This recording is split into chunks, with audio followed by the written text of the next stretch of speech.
meilleure cookie du monde. Hello, aujourd'hui on se retrouve pour cette nouvelle vidéo où je vous présente plusieurs recettes pour l'automne. Et là on se retrouve le matin, la tête dans le fiac, et on prend des compléments alimentaires pour se réveiller. Voilà. Habituellement le matin j'ai vraiment pas faim, mais là c'était un peu l'inverse. Du coup je me suis fait une petite tartine qui paye pas de mine comme ça, mais franchement elle fait bien le taf et elle cale bien, histoire de faire sa petite séance de sport le matin.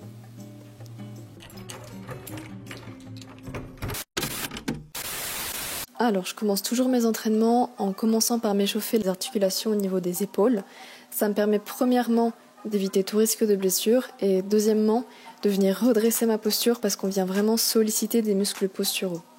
Ensuite, je viens venir travailler ma mobilité de hanche et de cheville en me mettant dans cette position un petit peu bizarre, mais ce qu'on appelle le squat asiatique.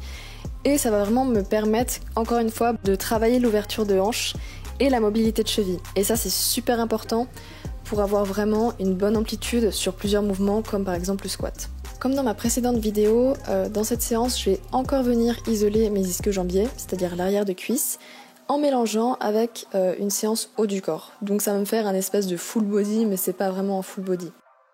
Et je mixe la séance avec du haut du corps parce que je préfère et ça me permet de rajouter du volume. Et puis comme ça, je peux faire d'une pierre deux coups.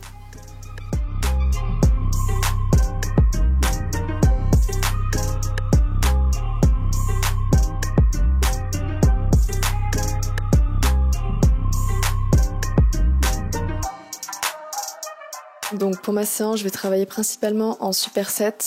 Et là, je vais enchaîner pas 2 exercices, mais 3 exercices, étant donné que je fais ischio-jambier, biceps, triceps. Donc j'ai organisé ma séance sur 3 supersets, donc un total de 9 exercices, où à chaque fois je vais faire ischio, biceps, triceps. Le tout avec 3 séries d'environ 10 à 12 répétitions.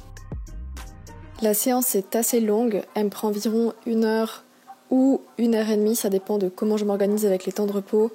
Mais honnêtement, une fois qu'elle est faite, c'est passé, c'est derrière soi et le plus gros est fait.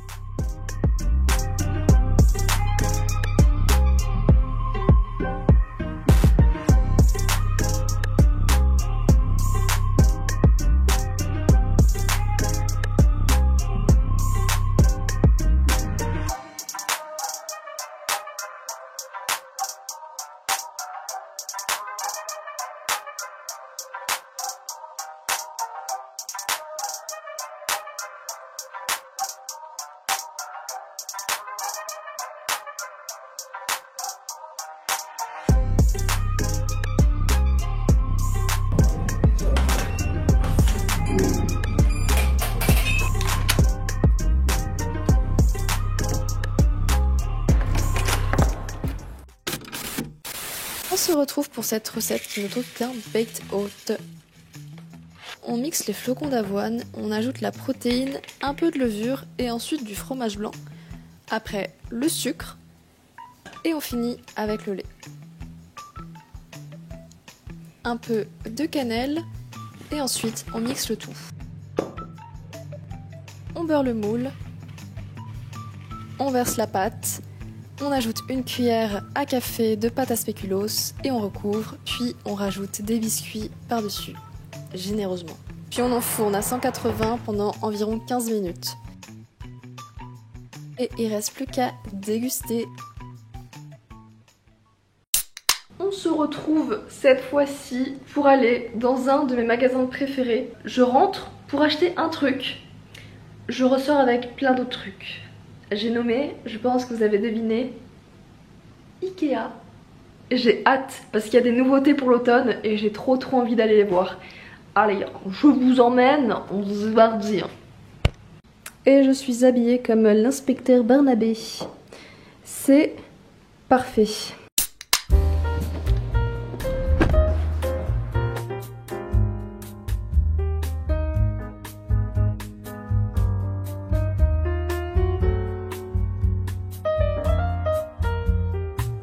Tout doux. Pas tout doux. Tout doux.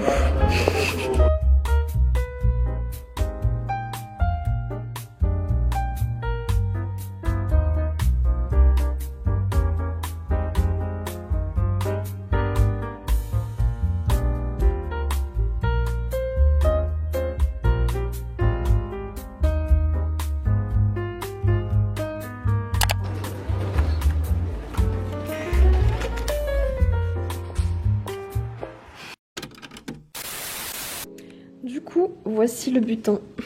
Ça, c'est spécialement pour l'automne, c'est une édition limitée. Je les trouve incroyables, genre vraiment. J'en ai pris 2 du coup, plus dans la même couleur pour l'huile, avec le petit bouchon, genre trop beau. Je suis totalement dans l'abus, hein, bien évidemment. Un gros bocal parce que j'ai besoin de stocker beaucoup de choses. Voilà. 2 verres parce que moi et Cédrienne, on est des petits empotés et on adore casser les verres. La petite brosse pour écurer et me rappeler mon état de femme dans la vie. On a acheté cette petite corbeille pour faire une corbeille à linge propre. Et des housses de coussin parce que je suis un produit de consommation et qu'on va faire une déco Halloween, qu'on va changer les bleus en orange. Du coup, on va faire des cookies. Alors, la recette elle est pas très healthy, c'est juste une recette que je fais depuis très longtemps, que j'adore. Je pense que c'est, je vais pas dire la meilleure recette parce que je les ai pas toutes testées, mais c'est une des meilleures recettes en tout cas que j'ai faites et que j'ai testées. On va faire une recette de cookies allégée, parce qu'il y a des trucs en fait c'est en quantité assez extravagante, alors qu'il n'y a pas besoin. Du coup, on se retrouve pour les cookies. On commence avec 250 g de farine. Alors moi j'ai mélangé 2 farines parce que je les fais sans gluten, donc sarrasin et riz, 125 de chaque. On rajoute du sucre, environ 50 g, vous pouvez mettre un petit peu moins, un sachet de sucre vanillé, 2 œufs qu'on vient battre par la suite. Ensuite, on vient faire fondre du beurre en bain-marie. J'ai juste mis 80 g au lieu de 125.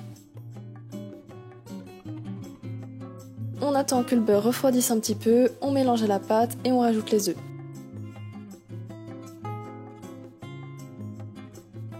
On rajoute les pépites de chocolat, on mélange le tout et après on vient former nos petits pâtons de cookies.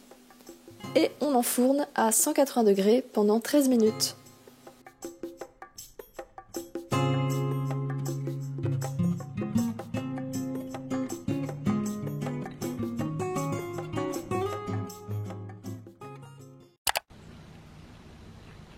La meilleure cookie du monde.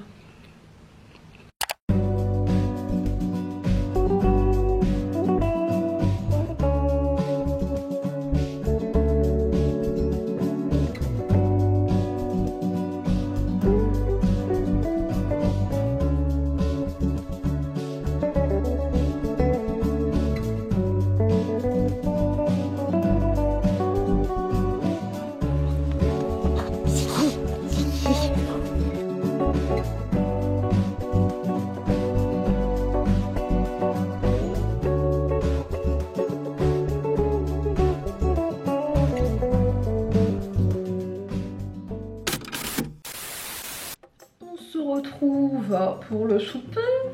Bon, voilà, la dernière fois on avait des grosses aubergines, maintenant on a une grosse butternut hein, qu'on va fourrer délicatement, voilà.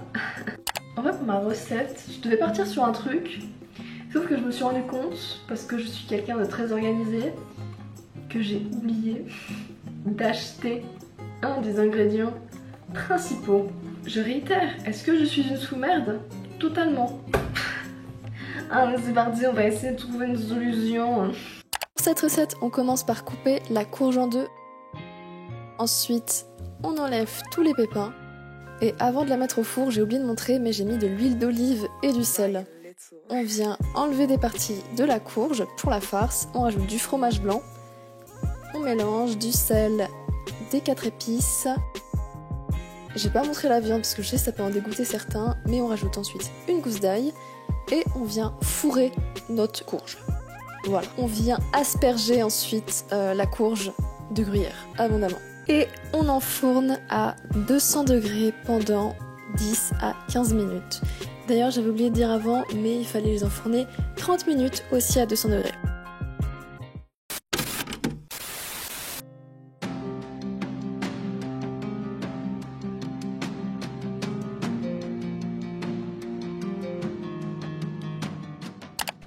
Bonjour, je suis la personne qui monte cette vidéo. J'ai oublié de faire une intro, du coup je m'en suis rendu compte que maintenant. Du coup, si vous avez aimé la vidéo, n'hésitez pas à liker, partager ou commenter, ou tout simplement pour me soutenir.